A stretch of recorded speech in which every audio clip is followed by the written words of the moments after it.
আজকে একটা সিম্পল মাছের ঝোল রান্না করেছি, ভাবলাম তোমাদের সাথে শেয়ার করি।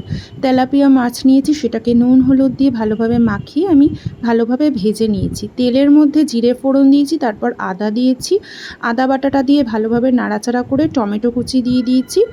টমেটোটা দিয়ে একটু নাড়াচাড়া করে তার মধ্যে দিয়ে দিয়েছি আমি টুকরো করে কেটে রাখা আলু আর হচ্ছে কাঁচা লঙ্কা। রান্নাটা কিন্তু কাঁচা লঙ্কাতেই হবে, শুকনো লঙ্কা আমি ইউজ করিনি। ভালোভাবে নাড়াচাড়া করে মশলার মধ্যে দিয়েছি নুন হলুদ আর সামান্য জিরে গুঁড়ো।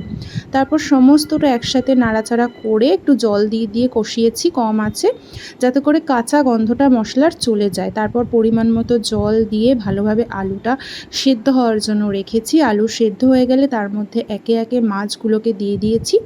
মাছগুলোকে দেওয়ার পর কিন্তু ভালোভাবে ফুটতে দিয়েছি, যাতে ঝোলটা মাছের মধ্যে ঢুকে যায়।